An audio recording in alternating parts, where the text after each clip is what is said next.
네, 여러분 안녕하세요. 문선생입니다. 오늘 5월 3일 화요일이고요.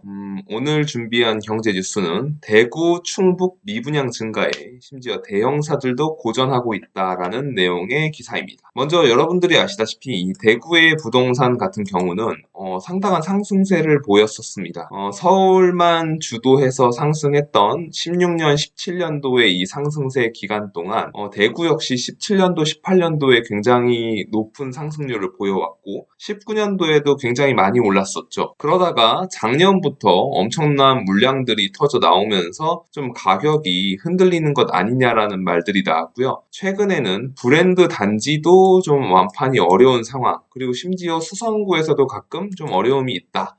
대구의 수성구는 워낙에 유명한 동네죠. 강남이라고 비교할 수 있는 그런 동네이고 또 대구라는 그런 강한 부동산 시장에서 그 지역의 대장 노릇을 하고 있는 행정구역이죠. 수성구. 그런데 한번 대구의 아파트 시장의 가격이 왜 이렇게 꺾이는지 한번 좀 자세히 살펴보도록 하겠습니다. 먼저 이 미분양이 얼마나 많은 양이냐면요. 대구 지역은 작년 말에, 그러니까 한 5달 전이죠. 작년 21년도 12월경에는 1977가구의 미분양 물량들이 있었는데 올해 3월 말, 그러니까 약 3개월 후에 돌아보니 6572가구가 미분양되었다. 거의 3배 가까이 증가한 모습을 보여줬죠. 심지어 고급 브랜드들까지 고전을 면치 못하고 있는데 동대구 프로지오 브리센트, 달서 프로지오 시그니처 여기가 미분양이 발생했고 정확한 미분양 수치는 밝히지 않고 있다라고 합니다. 그러면 왜 이렇게 그 부동산이 좀 부진한가를 좀 살펴보면요. 역시나 여러분들이 생각하는 그것이십니다. 공급이 증가했기 때문에 대구의 지금 현재 아파트 시장이 좀 흔들리고 있다. 라는 거죠. 그럼 공급이 왜 증가했을까요?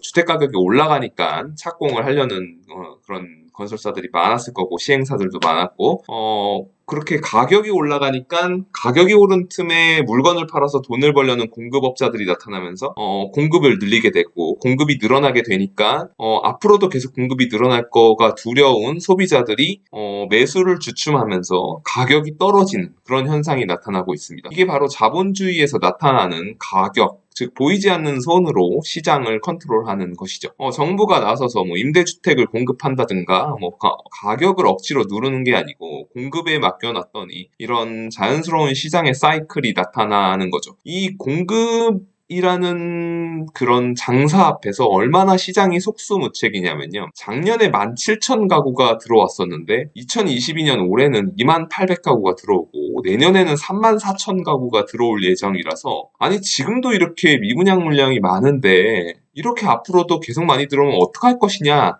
이런 우려가 나오면서 청약을 받았던 사람들도 계약을 하지 않고 취소하는 그런 사태들이 벌어지고 있죠. 그러면 이런 일이 언제서부터 일어났는지 좀 살펴보겠습니다. 제가 2018년 봄에 지금 이맘때쯤에 기사를 가져왔어요. 약 4년 전이죠.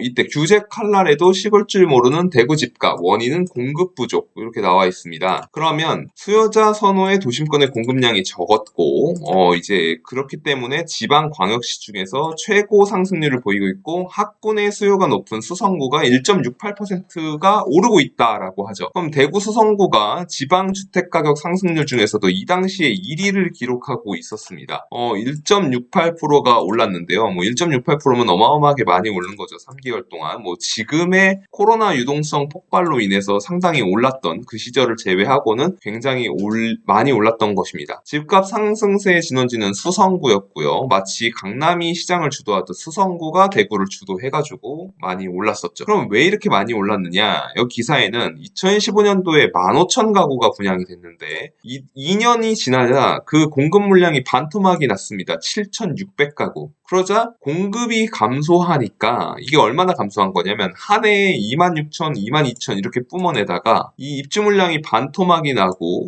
계속 감소하자 가격이 올라가게 되는 현상이 나타났던 거죠. 그리고 한 가지 더 비밀이 있는데요. 이게 좀 뭐 이따 설명을 다시 드리겠습니다. 영상을 좀 지켜봐 주시면. 일단 일단 대구의 시장 변화를 보여드릴 텐데요. 지금 우측에 이렇게 보시게 되면은 현재 변동률이 어떻게 변화했는지를 보여주는데요. 특히 이 구간을 보시면은 이게 아파트 가격 지수가 12년도까지는 뭐 전국의 하락세와 비슷한 그런 모습을 보여줬습니다. 그러다가 14년도부터 쭉 올라왔는데요. 이렇게 올라오다가 16년도부터 정체를 빚다가 다시 20년도 도착한 때쯤에 폭발적으로 가격이 상승하기 시작합니다. 그러면 왜 이렇게 올랐나를 보면 뭐 인구가 증가했나? 사실 이렇게 아실의 데이터를 지금 현재 참고하고 있습니다. 대구의 그런 순유입 인구수 보면은 이 분홍색 선을 넘어가야 실제 순 증가분, 그러니까 뭐 나간 세대 그리고 들어온 세대 중에서 플러스 되는 걸 볼 수 있는데요.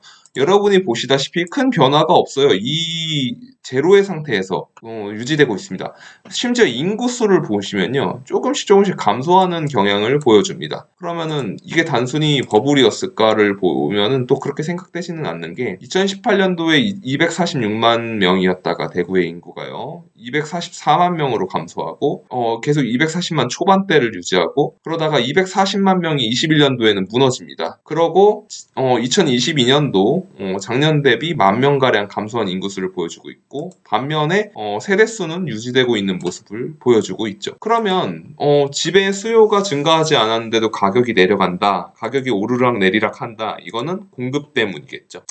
아실 데이터입니다. 지금 왼쪽에 공급 물량을 보시면요. 이렇게 역사적인 그 기간 동안 보시게 되면 참 이게 여러 상황이 있습니다. 네, 다시 보시겠습니다. 이 약 11,000가구가 적정 입주 수요라고 그 아실에서는 이렇게 예측을 하고 있는데요. 이 구간 동안 보시면 공급이 상당히 감소했던 구간이 있습니다. 2018년, 19년 이 구간에도 공급이 감소하죠. 그러니까 이때 공급을 폭발적으로 올리게 됩니다. 왜냐?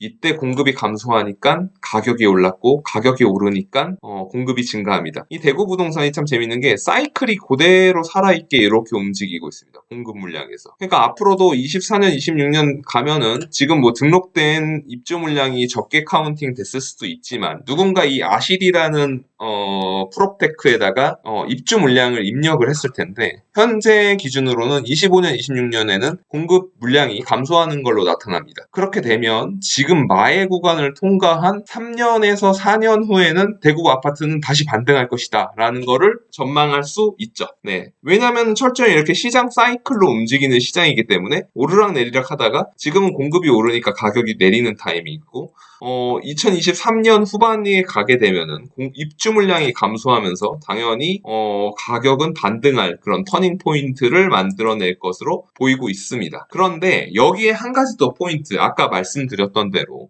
대구 아파트가 왜 이렇게 올랐느냐가 있는데 우리나라의 일단 규제의 특성을 볼 필요가 있습니다. 한국의 부동산 규제의 특징은 첫 번째로 조정지역이라는 걸 지정을 합니다. 조정지역에 지정이 되면 청약에서 이게 분양가 상한제가 적용이 되고 그 분양권 전매가 제한됩니다. 예를 들어서 등기를 친 이후에 즉 그 잔금을 모두 치르고 이 집의 소유권을 넘겨받은 이후에 거래가 가능합니다. 그렇기 때문에 투자할 사람들은 청약에 넣지 마라. 그래서 원래 이 명칭은 청약 조정 지역이었습니다. 그러다 이제 청약 관점을 빼고 조정 지역이라는 걸로 했는데 이 조정 지역에 포함이 되면 실거주 요건이 붙게 되었습니다. 거기다가 하나 더 하면은 이 조정 지역은 대출이 좀 제한되는 게 시작이 되고 그리고 양도소득세 중과가 시작이 됩니다. 이 양도소득세 중과라는 건 최근에 윤석열 정부가 일반과세로 완화하겠다고 하는 그런 정책인데요. 보통 이제 투기가열지구로 다시 지정이 되면 그게 2단계 그리고 3단계는 투기지역으로 지정이 됩니다. 그러면 각종 규제들이 겹겹이 쌓이게 되는데요. 이 보통의 규제는 1단계인 조정지역으로 시작해서 2단계 투기가열지구 적용을 받고 마지막인 3단계 투기지역 지정을 받는 게 원칙이었습니다. 그러다 이제 문재인 정부 후반기에 들어서 조정지역과 투기가열지구 두 개로 나누어지게 되는데요. 보통은 조정지역이 먼저 된 이후에 투기가열지구가 지정이 되기 때문에 조정지역에서 걸렸던 규제 플러스 투기과열지구의 규제가 더해지게 됩니다. 그렇게 더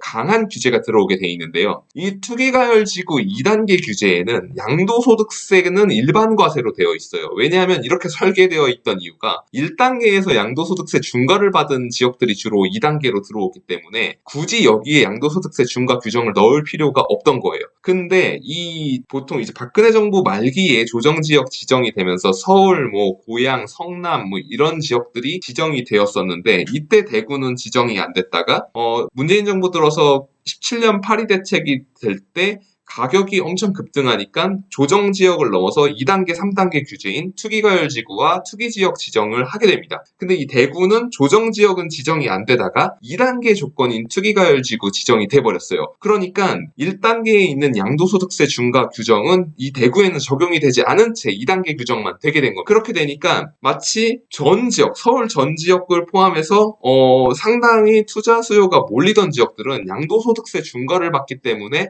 투자 매력도가 떨어졌는데 이 대구라는 지역은 아까도 말씀드렸지만 공급이 감소하는 구간에서 신축 브랜드 아파트들이 가격이 막 치솟고 있는데 투자자들이 보니까 여기는 1단계인 조정지역이 정해지지 않아서 양도소득세가 중과가 안 되네? 그래서 많은 투자자들도 아니 대구는 조정지역이 아니었어? 그러면은 양도소득세 중과가 아니란 말이야 라면서 깜짝 놀랐었는데요. 이렇게 해가지고 약 4년 동안 풀려있다가 17년도에 지정된 투기과열지구로 유지가 되다가 거의 3년이 지난 2022년경에 2020년이죠. 2020년 말쯤에 대구가 투기과열지구로 지정이 됩니다. 그러면서 비로소 투기과열지구가 아니고 조정지역으로 지정이 됩니다. 그러면서 비로소 양도소득세 중과라는 세금 규제가 이 동네에 적용이 되게 되는 거죠. 그러면 문재인 정부 약 3년, 만 3년, 거의 4년 가까운 시간 동안 이 대구 지역은 투기과열지구로만 지정이 돼서 양도소득세는 일반 과세가 되던 곳이었고 그로 인해서 전국의 투자자들이 몰려들었었다. 이렇게 생각을 할 수 있습니다. 그러니까 공급의 사이클과 이 대구라는 입지가 좋아지는 것을 넘어서 규제의 풍선 효과로 이득을 좀 본,